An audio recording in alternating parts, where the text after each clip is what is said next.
बच्चों, आज हम लोग देखने चल रहे हैं factor affecting rate of reaction.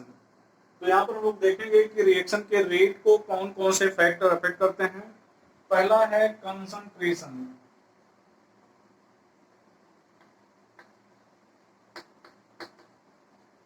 Concentration, तो यहाँ पर अगर आपसे कहा जाए कि कंसंट्रेशन रेट को अफेक्ट करता है तो आप कहेंगे yes.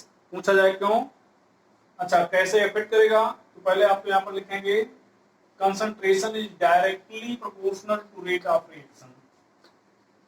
Concentration is directly proportional to rate of reaction. मतलब कंसंट्रेशन रिएक्शन के रेट के डायरेक्टली प्रोपोर्शनल है। मतलब कंसंट्रेशन अगर आप बढ़ाएंगे तो रिएक्शन का रेट बढ़ जाएगा। कोई पूछता है आपसे क्यों बढ़ जाएगा, तो आप कारण बताएंगे एज रीजन है on increasing concentration number of effective collision increases.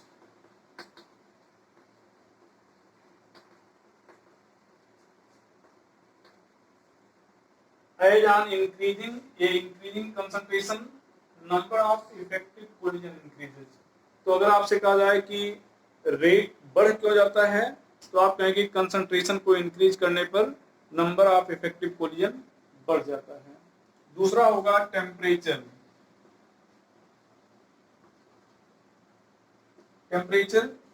Temperature is also directly proportional to rate of reaction.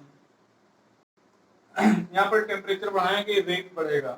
Reason क्या है, टेम्परेचर बढ़ाने पर as on increasing temperature kinetic energy of reactant molecule increases.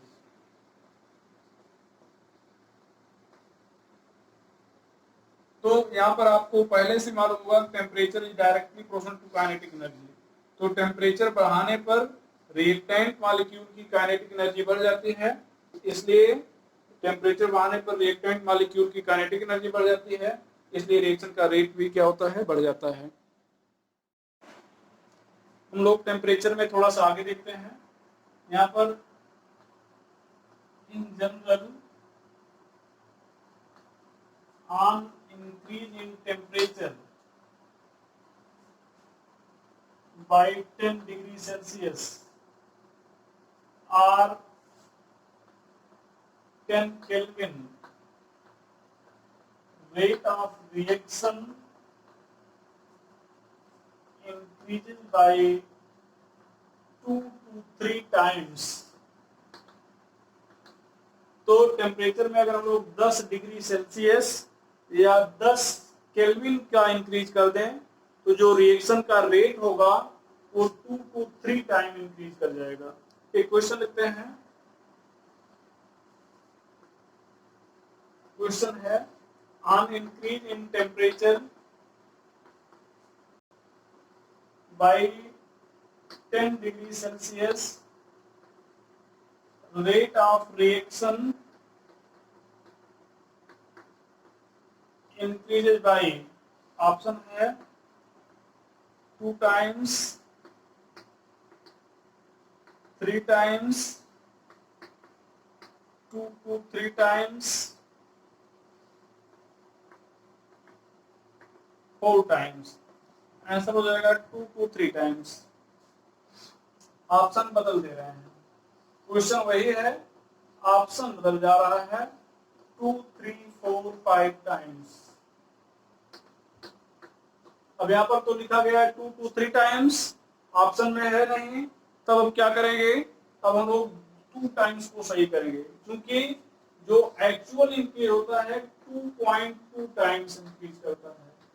तो 2.2 times लगभग 2 के आसपास है, इसलिए जो अपना आंसर होगा वो 2 टाइम्स होगा।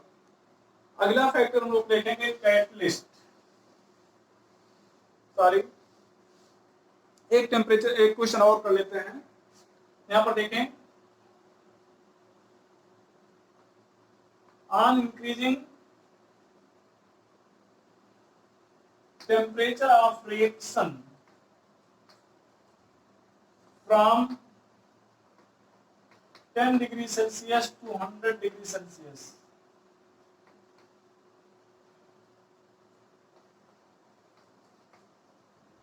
rate of reaction increases by option है 18 times, 20 times, 256 times, 512 times। इसमें देखा जाए आपका आंसर होगा 512 टाइम्स। कैसे? यहाँ पर r equal to 2 power T2 minus T1 upon 10। तो T2 कितना है 100 डिग्री सेल्सियस, 2 पावर 100 माइनस 10 यहाँ पर अपॉन 10 आ जाएगा 2 पावर 9 दैट इज 512 टाइम्स। ऐसा नहीं कि 100 से आप 10 घटा दें 90 आ जाए और 90 को 10 से भाग दे दिए, इसका मतलब 9 आ गया तो 10 9 बार बढ़ा, 9 दूनी 18। ऐसा नहीं, ऐसा करेंगे तो आपका आंसर गलत हो जाएगा और 18 आपको ऑप्शन में दिख भी रहा है। तो ये हम लोग अगला फैक्टर देखेंगे। अगला फैक्टर होगा कैटलिस्ट। कैटलिस्ट ऐसे सब्सटेंस होते हैं जो रिएक्शन के रेट को अल्टर कर देते हैं। तो यहाँ पर अगर आपसे कहा जाए कि कैटलिस्ट क्या करेगा तो आप कहेंगे alter the rate of reaction. Catalyst क्या करेगा तो आप कहेंगे रिएक्शन के रेट को अल्टर कर देगा। अल्टर में इंक्रीज भी आएगा डिक्रीज आएगा, में इंक्रीजेस और डिक्रीजेस। तो अल्टर में इंक्रीज भी आता है और डिक्रीज भी आएगा, तो आप कहेंगे catalyst alter the rate of reaction और में इंक्रीजेज और डिक्रीजेज रेट ऑफ रिएक्शन। अगर पूछा जाए कैसे तो आप कहेंगे as it changes path of reaction due to which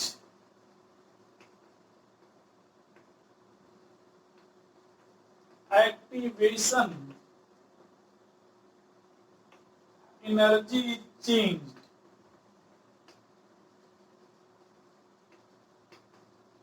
with result rate of reaction is changed।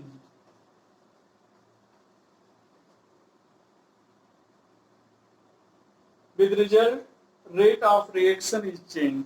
यहाँ पर ध्यान दें बेटा, ये एक रिएक्शन हो रहा है, आपको ऐसे रिएक्शन होता है बताया गया था। यहाँ पर रिएक्टेंट है, ये प्रोडक्ट है, ये एनर्जी बैरियर है, एनर्जी बैरियर। अब यहाँ पर ध्यान दें, ये रिएक्टेंट है, इस रिएक्टेंट मॉलिक्यूल को ये बैरियर क्रॉस करके प्रोडक्ट में बदलना पड़ेगा। तो रिएक्टेंट मॉलिक्यूल को बैरियर को क्रॉस करने के लिए जितनी एनर्जी दी जाएगी ये एक्टिवेशन एनर्जी होगी। आपको पढ़ाया गया था पिछले लेक्चर पर कि ये एक्टिवेशन एनर्जी है। अब जब कैटलिस्ट का उपयोग करते हैं तो कैटलिस्ट क्या करता है, इस बैरियर को या तो नीचे ले आएगा या तो ऊपर लाएगा। मान लो बैरियर ये कैटलिस्ट लिए जो बैरियर को नीचे ले आया, तो बैरियर यहाँ पे था, बैरियर यहाँ पे आ गया, मतलब ये बैरियर हो गया।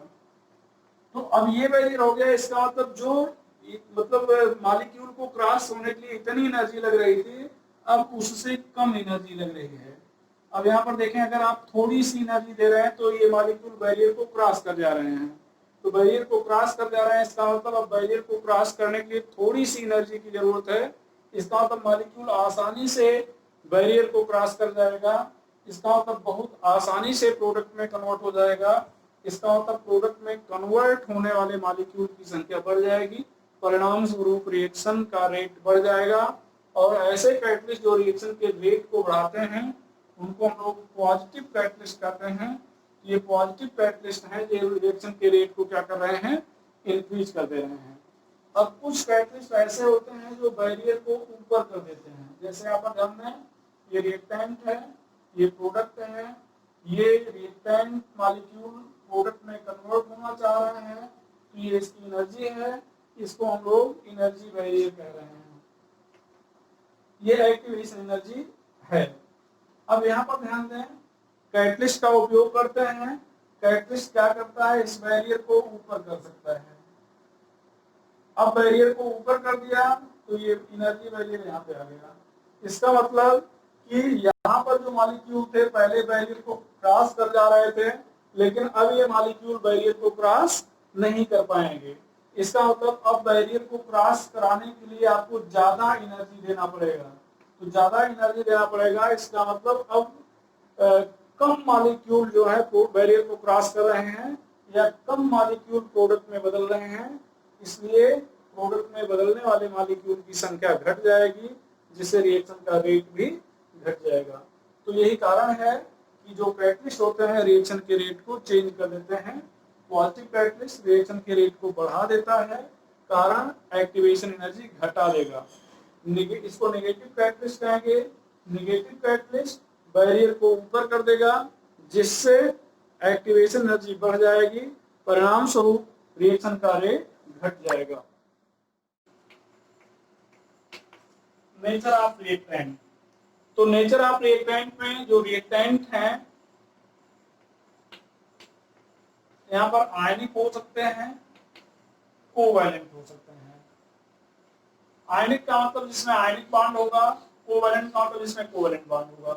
तो आयनिक बॉन्ड होगा तो आयनिक रिएक्टेंट कहेंगे, और कोवैलेंट बॉन्ड होगा तो कोवैलेंट रिएक्टेंट कहेंगे। तो यहाँ पर जो आयनिक रिएक्टेंट होते हैं उनकी रिएक्शन फास्ट होगी। तो reaction of ionic reactant are fast, while that of covalent reactant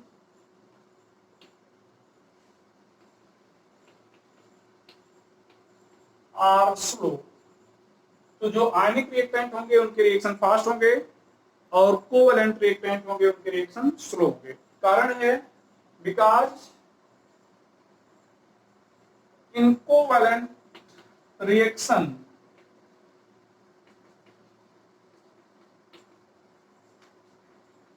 old bond breaks up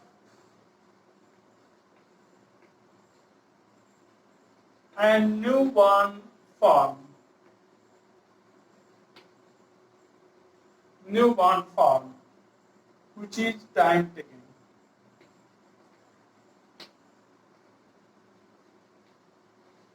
जो कोवैलेंट रिएक्शन होते हैं उसमें पुराने बॉन्ड टूटते हैं और नए बॉन्ड बनते हैं, जिसमें समय लगता है। यहाँ पर ध्यान दें, यहाँ पर जैसे ये CH4 है, मीथेन है, ये कार्बन और हाइड्रोजन के बीच में बॉन्ड बना हुआ है। क्लोरीन गैस है, यहाँ पर Cl के बीच में बॉन्ड बना हुआ है, यहाँ पर हीट कर दे रहे हैं। अब यहाँ पर ध्यान दें, यहाँ पर ये Cl बॉन्ड टूटेगा, CH बॉन्ड टूटेगा, ये Cl यहाँ पर जुड़ जाएगा, H यहाँ पर H, यहाँ पर H, यहाँ पर Cl, ये H इस Cl से जुड़ जाएगा, ये HCl हो गया। अब ध्यान दें यहाँ पर रिएक्शन के लिए है क्या, ये अगर CH बॉन्ड टूट जाए, Cl बॉन्ड ना टूट पाए, रिएक्शन नहीं होगा। Cl बॉन्ड टूट जाए, CH बॉन्ड ना टूट पाए, रिएक्शन नहीं होगा। Cl बॉन्ड टूट गया, CH बॉन्ड टूट गया, दोनों आपस में जुड़ नहीं पाए, दोनों आपस में कोलाइड नहीं कर पाए, रिएक्शन नहीं होगा। CH बॉन्ड टूट गया, Cl बॉन्ड भी टूट गया, दोनों आपस में कोलाइड भी कर लिए, कोलिजन इफेक्टिव नहीं था, रिएक्शन नहीं होगा। तो कंडीशन क्या है कि ये बॉन्ड टूटे, Cl बॉन्ड टूटे, दोनों आपस में कोलाइड करें, कोलिजन इफेक्टिव हो, इतनी सारी कंडीशन है रिएक्शन होने के लिए। मतलब ये सारी कंडीशन फुलफिल होगी तभी रिएक्शन होगा, और ये सारी कंडीशन सारे रिएक्टेंट मॉलिक्यूल फुलफिल नहीं करते हैं, इसलिए सारे मॉलिक्यूल प्रोडक्ट में कन्वर्ट नहीं होते हैं, इसलिए यहाँ पर रिएक्शन स्लो होता है। जबकि आयनिक बॉन्ड की बात करें, यहाँ पर जैसे NaCl है, यहाँ पर Na+ है, ये Cl- को अट्रैक्ट कर रहा है। यहाँ पर अट्रैक्शन है सिंपल सा, कोई फिजिकल कांटेक्ट नहीं है, यहाँ पर आपस में फिजिकली नहीं जुड़े, एक सिंपल सा अट्रैक्शन है। Na+ Cl- को अट्रैक्ट कर रहा है। अब अगर Na+ से ज्यादा पावरफुल आयन अगर आ जाए तो Cl- को ज्यादा पावरफुली अट्रैक्ट करने लगेगा। तो ये जो Cl- है ये Mg+ के साइड में ज्यादा अट्रैक्ट हो जाएगा, मतलब Na+ का साथ छोड़ देगा और ये Mg++ के साथ चला जाएगा। तो यहाँ पर ऐसी कोई कंडीशन नहीं है कि ये पहले बॉन्ड टूटे तब ये जुड़े, या जुड़ने के लिए इफेक्टिव कोलिजन, ऐसा यहाँ पर कुछ नहीं है। बस ये है कि इधर वाला आयन जितने पावर से इसको अट्रैक्ट करता है उससे ज्यादा पावर से दूसरे आयन को अट्रैक्ट करना चाहिए। अगर ऐसा होता है तो ये नेगेटिव आयन है दूसरे वाले पॉजिटिव आयन के साथ चला जाएगा। तो यहाँ पर कोई टर्म कंडीशन नहीं है। तो आयनिक रिएक्शन में आयंस आपस में जुड़े नहीं होते, सिंपली एक दूसरे से अट्रैक्टेड होते हैं, दूसरा आयन उनको पावरफुली अट्रैक्ट कर ले जाता है तो उधर चला जाता है, वहां पर कोई कंडीशन नहीं होती, इसलिए आयनिक रिएक्शन फास्ट होती है। जबकि कोवैलेंट रिएक्शन में दोनों बॉन्ड को टूटना होता है, फिर कोलाइड करना होता है, कोलिजन इफेक्टिव होना होता है, ये सारी कंडीशन फुलफिल होती हैं तभी रिएक्शन होता है। पांचवा पॉइंट हो जाएगा सरफेस एरिया।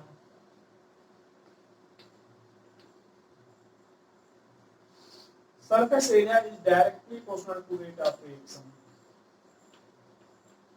सरफेस एरिया जितना ज्यादा होगा, effective collision number of collision उतने ज्यादा होंगे, नंबर ऑफ कोलिजन जितने ज्यादा होंगे रेट उतना ज्यादा होगा। अगला फैक्टर हो जाएगा रेडिएशन। रेडिएशन तो यहाँ पर आप लिख सकते हैं radiation increases rate of reaction. Radiation increase rate of reaction, जो रेडिएशन है रिएक्शन के रेट को इंक्रीज करता है। कारण क्या है? As radiation produces free radical, produces free radical and rate of free radical are fast. तो चूंकि रेडिएशन फ्री रेडिकल बनाता है, फ्री रेडिकल के रिएक्शन फास्ट होते हैं, तो इसलिए हम लोग कह सकते हैं कि रेडिएशन रेट को इंक्रीज कर देता है। एग्जांपल में CH को, यहाँ पर Cl2, यहाँ पर सनलाइट ले रहे हैं, मैकेनिज्म आप 11th में पढ़े होंगे। तो यहाँ पर ये फ्री रेडिकल सब्स्टिट्यूशन रिएक्शन है। ध्यान रखिएगा, ऑर्गेनिक रिएक्शन में कहीं पर भी सनलाइट अगर आ जाए या हाई टेम्परेचर आ जाए, हाई टेम्परेचर का मतलब 500 डिग्री सेल्सियस और इवन मोर, इसका मतलब वो रिएक्शन जो है फ्री रेडिकल मैकेनिज्म को फॉलो करेगी, मतलब वहां पर जो इंटरमीडिएट्स बनेंगे सब फ्री रेडिकल होंगे। और लास्ट में एक और प्रेशर, अगला टॉपिक, अगला हेडिंग होगा pressure. Pressure increases rate of gaseous reaction. Pressure increases rate of gaseous reaction. तो जो प्रेशर होता है वो गैसियस रिएक्शन के रेट को इंक्रीज करता है। As on increasing pressure number of collision increases.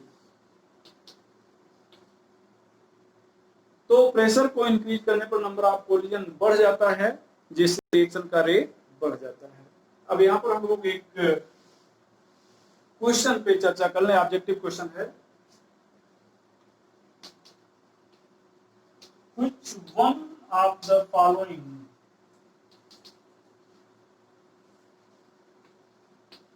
Does not affect rate of reaction? Option temperature, pressure, catalyst,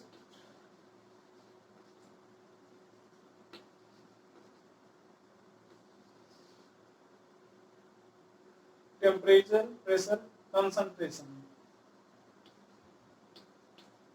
अब यहाँ पर अगर आप देखें तो टेम्परेचर दिया गया है, प्रेशर दिया गया है, कैटलिस्ट दिया गया है, कंसंट्रेशन दिया गया है। तो पहले कि ये तो सभी पढ़ाया गया, लेकिन अगर आप ध्यान दिए हो तो प्रेशर केवल, अब यहाँ पर टेम्परेचर भी इफेक्ट करता है, कैटलिस्ट भी इफेक्ट करता है, प्रेशर, कंसंट्रेशन सब इफेक्ट करते हैं, लेकिन प्रेशर यहाँ पर केवल गैसियस रिएक्शन के लिए बताया गया। तो अगर गैसियस रिएक्शन नहीं है इसका मतलब प्रेशर उस रिएक्शन के रेट को अफेक्ट नहीं करेगा तो यहाँ पर जो सुटेबल आंसर होगा वो आपका प्रेशर होगा। तो हम लोग आज आपकी अपनी बात यहीं पे खत्म करते हैं। नेक्स्ट लेक्चर पे हम लोग देखेंगे rate law, molecularity and order operation, इन सारे टॉपिक्स पे चर्चा हम लोग नेक्स्ट लेक्चर पे करेंगे।